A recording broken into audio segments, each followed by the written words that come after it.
I, 29F, have been living alone in my own house for the past 3 years. I bought it with my own savings after years of hard work, and it's my safe space. I'm single, have a stable job, and I've been enjoying this independence. Life has been good, until my older brother 33M called me out of the blue a few weeks ago. A little backstory, my brother and I aren't particularly close. He's always been the kind of person who makes impulsive decisions, especially when it comes to money. Over the years, he's borrowed from me more times than I can count. Each time, he promised he'd pay me back, and each time, he didn't. I learned my lesson and stopped lending him anything, but it did a number on our relationship. We drifted apart, and honestly, I didn't think I'd hear from him again, except maybe for a holiday greeting. So when he called me, I was surprised. He sounded desperate, really desperate. He said he'd lost his job, had been evicted, and had nowhere else to go. He made it sound like he was living on the street, with no friends or family willing to help. I wasn't sure if I should believe him, but I couldn't shake the guilt. It was hard to imagine my own brother being homeless. He asked if he could stay with me, just for a couple of weeks until he got back on his feet. I hesitated. I knew letting him stay could open the door to more problems. But he sounded so broken, almost in tears. He told me he'd hit rock bottom and had no one else to turn to.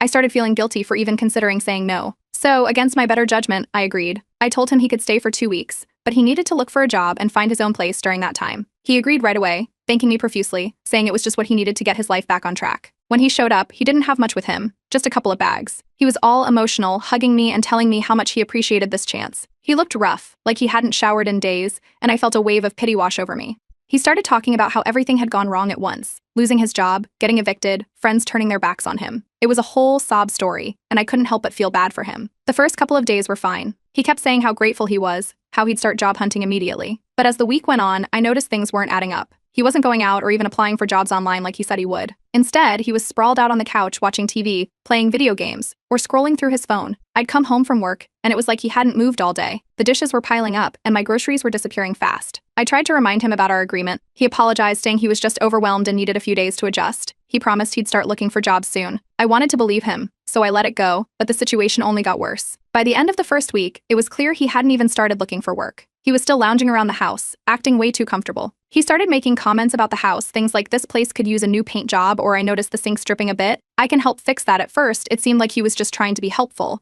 but the way he said it felt off, like he was already settling in. He even joked once, "This is a nice place to crash. I could get used to it." I laughed it off at the time, but it started bothering me. Then he began inviting his friends over when I wasn't home. I'd come back from work and find strangers in my living room, acting like it was their own place. They'd be drinking my beer, eating my food, and leaving a mess behind. I confronted him about it, reminding him that this was supposed to be a temporary situation. He apologized again, looking all hurt, and promised it wouldn't happen again. But it did. 2 weeks came and went, and he was still here. I brought it up, asking if he'd heard back from any job applications. He gave me this rehearsed-sounding story about waiting to hear back from a company, and he begged me for just one more week. He swore this was his last chance, and he'd be out as soon as he got the call back. I agreed, but only because I felt trapped. He was my brother, after all. But something didn't sit right with me. I decided to ask a few of our mutual friends if they knew what had happened before he came to me. That's when I found out he hadn't been homeless at all. He'd been staying with friends, hopping from couch to couch, until they kicked him out for not paying his share of the rent. He had lied to me about being on the street. I was furious. I felt betrayed and manipulated. I wanted to kick him out right then and there, but when I confronted him, he turned it all around. He started crying, saying I was being heartless and that I didn't care about family. He even brought up our childhood, reminding me of times when we'd looked out for each other. It was all so twisted, and I didn't know what to say. Now I'm stuck. He's acting like he owns the place, rearranging the living room, hogging the TV, leaving his stuff everywhere. I feel like a guest in my own home. I keep going back and forth on what to do next. Part of me wants to just kick him out, but another part of me still feels guilty. It's my brother, after all. But I know this is going to be a lot harder than I thought.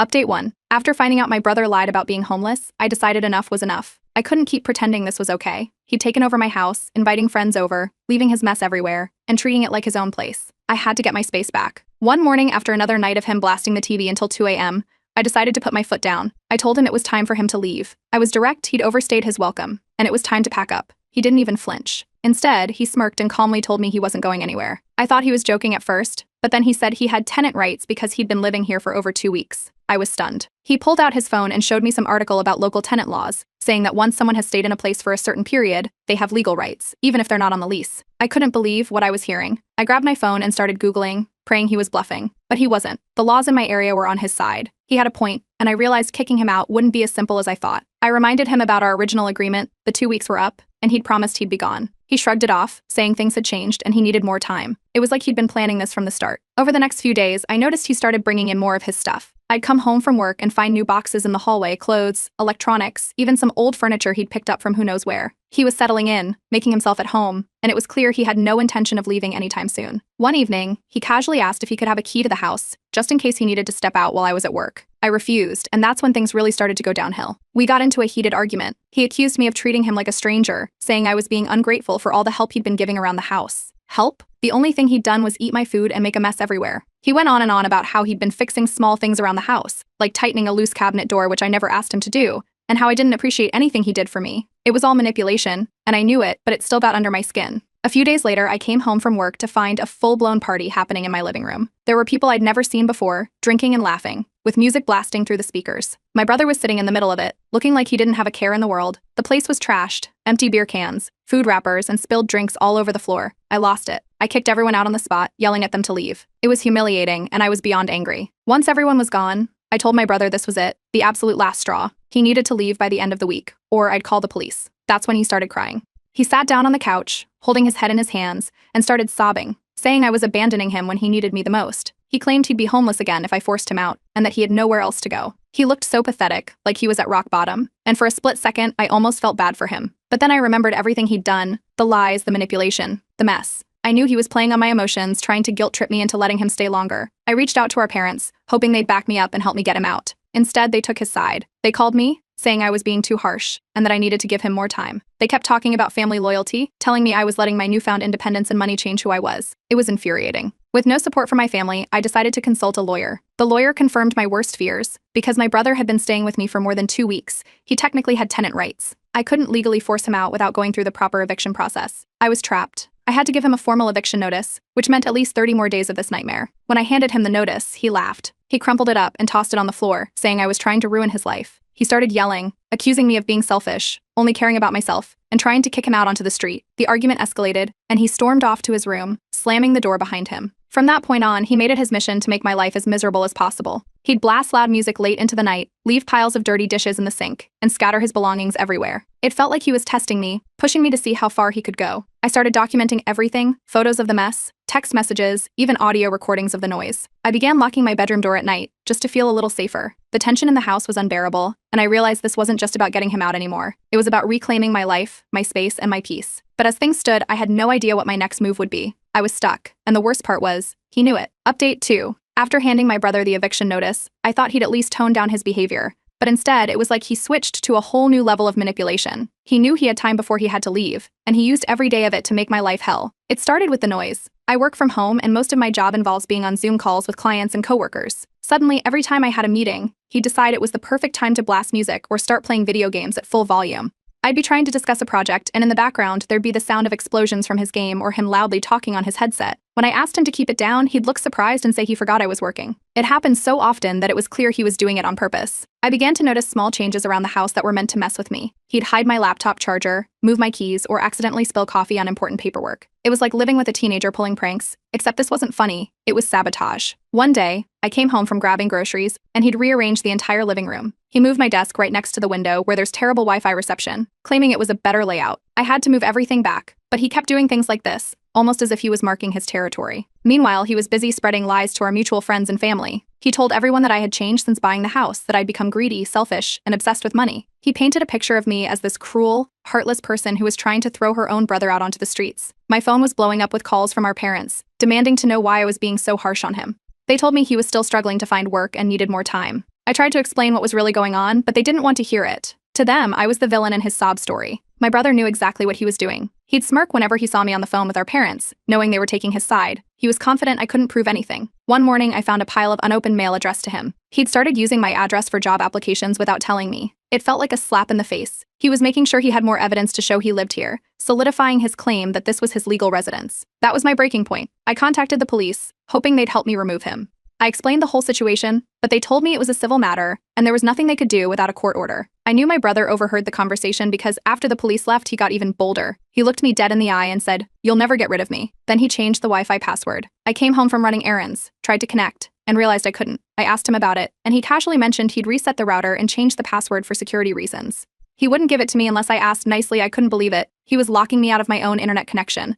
I had to use my phone's hotspot just to get online for work. It was humiliating and infuriating. I started staying with friends on weekends just to escape the madness. But then he took advantage of that too. He started telling our family that I'd abandoned the property and that, since I wasn't living there full time, he should be allowed to stay. It was absurd, but he was so convincing. My parents called me again, this time angrier than before. They accused me of abandoning my responsibilities and of being heartless. It felt like I was in a nightmare where everyone believed the worst about me, and I had no way to prove otherwise. Desperate, I began documenting everything obsessively. I took photos of the mess he'd leave, recorded audio of his loud music during my work meetings, and kept a detailed log of every incident. I needed a paper trail because it was clear I was heading toward a legal battle. I knew I couldn't count on my parents. They were completely on his side now. They even came over for a family intervention, and it was a disaster. My brother played the victim perfectly, acting like he was hurt and betrayed by me. He even started crying, saying he couldn't understand why I'd turned on him like this. My parents left more convinced than ever that I was the problem. They told me they were disappointed in me, that I'd let money change who I was. I felt completely isolated. My own family believed his lies, and I was trapped in my own home with a manipulative freeloader who was getting more brazen by the day. That's when I decided I couldn't do this alone anymore. I posted my story online, detailing everything that had happened. I needed advice, support, anything. Within hours, the post blew up. Hundreds of people commented, sharing their own stories of family members who had pulled similar stunts. I finally felt like I wasn't alone, like I had a community who understood what I was going through. But reading through the comments made me realize one thing. I had to go nuclear. My brother wasn't going to leave willingly, and my family wasn't going to help me. It was time to take serious legal action, even if it meant severing ties with my family for good. I knew it was going to be ugly, but there was no turning back now. I needed to fight for my own life back, no matter the cost. Update 3. After reading through all the support and advice on my post, I realized I couldn't wait any longer. My brother had completely taken over my home, and it was clear he wasn't going to leave without a fight. So I decided to hire a lawyer to officially start the eviction process. It wasn't cheap, but at this point, I was willing to do whatever it took to get my life back.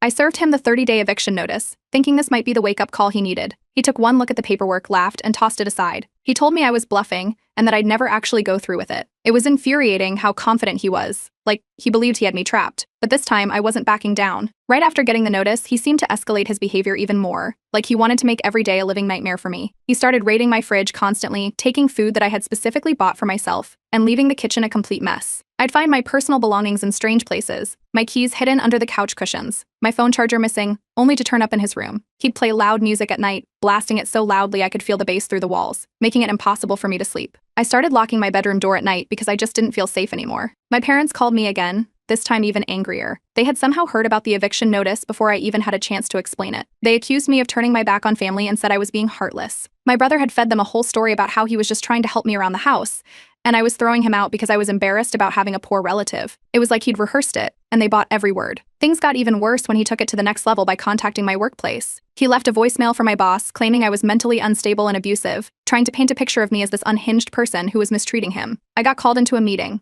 and my heart dropped when I heard what he'd done. Thankfully, I had already told my supervisor about the situation, so they were supportive, but they warned me that I needed to handle this quickly. They couldn't keep giving me leniency if it started affecting my work. Meanwhile, the legal process was dragging on. My brother used every delay tactic he could think of. He demanded extensions, filed counterclaims, and kept making excuses, which meant the court dates kept getting pushed back. The stress was unbearable. I couldn't sleep, I was losing weight, and I started having anxiety attacks. I felt like a prisoner in my own home, constantly on edge. My friends noticed how bad things were getting, and a couple of them offered to let me crash at their place on weekends just so I could get a break. I started taking them up on it, leaving my house on Fridays and coming back Sunday night. But even that backfired on me. My brother took photos of my empty bedroom and sent them to our parents, claiming I'd abandoned the house and that he was the rightful resident now. He was building a narrative that I had left and that he should be able to stay. It was insane, and I felt like I was losing control of the entire situation. Finally, after what felt like an eternity of legal delays, the court date arrived. I was a nervous wreck, but I'd come prepared. I had a folder full of documentation, photos of the mess he'd made, screenshots of the text messages, videos of him blasting music in the middle of the night, and a detailed log of every incident that had happened since he moved in. I wasn't going to let him twist the story in front of the judge. In court, he put on his best performance. He acted like the victim, saying I'd invited him to stay indefinitely and that he'd only been trying to help me out.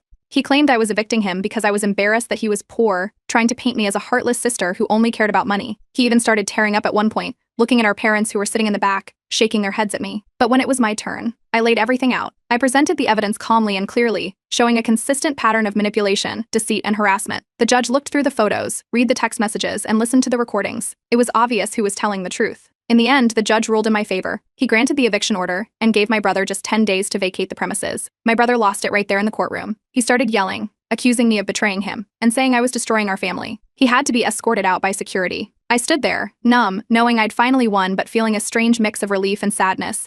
This wasn't how I wanted things to end with my brother, but he'd given me no choice. As I left the courthouse, my parents wouldn't even look at me. They walked right past me, following my brother out the door. It hurt more than I expected. I had done what I had to do, but it was clear that my relationship with my family might be damaged beyond repair. Now I've got 10 days left with him still in my house, and I'm preparing for the worst. If his behavior up to now is any indication, these last days are going to be the hardest yet. But at least I know there's an end in sight, and I'm holding on to that. Update 4. The court ruled in my favor, and I thought that would be the end of it. I was wrong. The eviction order gave my brother 10 days to leave, but when the deadline came, he didn't budge. It was like he thought the judge's decision didn't apply to him. I called the sheriff's office to enforce the eviction, and when they arrived, my brother made a scene. Instead of packing his bags, he locked himself in the bathroom and refused to come out. The sheriff banged on the door, telling him he needed to leave, but he kept yelling that he was being wrongfully kicked out. He claimed he had nowhere to go and that I was making him homeless. It was dramatic, to say the least. Eventually, the police were called, and they had to physically escort him out. He stormed out of the house, screaming that he was now homeless and destitute because of his greedy sister. As soon as he was gone, I changed the locks and installed new security cameras. I couldn't take any chances. I thought I could finally breathe again, but the relief didn't last long. The very next morning, I found my brother sitting on the sidewalk right in front of my house, holding up a cardboard sign that read,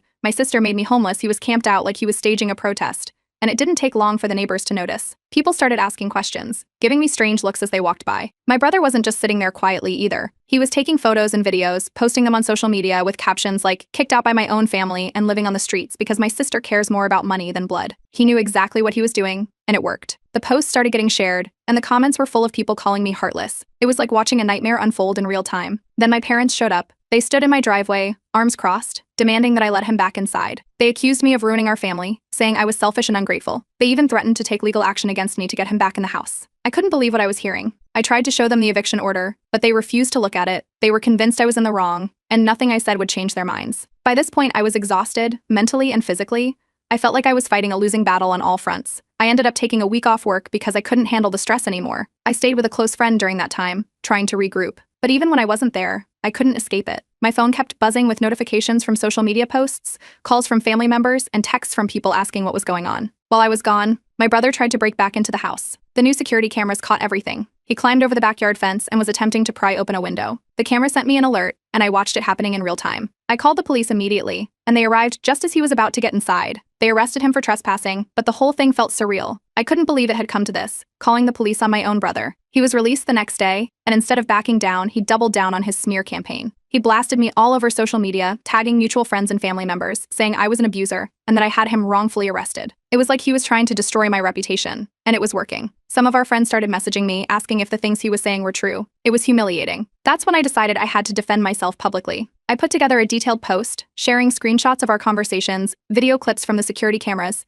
and a timeline of everything that had happened. I was nervous about putting it all out there, but I was desperate for people to know the truth. Within hours, the post went viral. Thousands of people commented, sharing their own stories of manipulative family members and offering their support. The backlash against my brother was immediate. People started calling him out for his behavior, telling him to get a job and stop leeching off his family. Even some of our relatives, who had sided with him at first, began reaching out to me privately, apologizing for not believing me sooner. It felt like a small victory, but my parents refused to back down. They made a public post of their own, saying I had always been difficult and selfish and that my brother was just a victim of my newfound wealth and independence. The whole situation left me feeling completely isolated from my immediate family. It was like they couldn't see what was really happening, or maybe they just didn't want to. I started looking into therapy because I realized how badly this was affecting my mental health. The constant stress, the feeling of betrayal, and the public humiliation, it was all too much. While I was processing everything, my extended family started reaching out. Cousins, aunts, and uncles sent messages saying they were sorry for taking sides without knowing the full story. They offered their support and asked if there was anything they could do to help. It was a relief to know not everyone had fallen for his lies, but it still hurt that my own parents were standing by him. I'm starting to think I might need to go no contact with my brother and parents, at least for a while.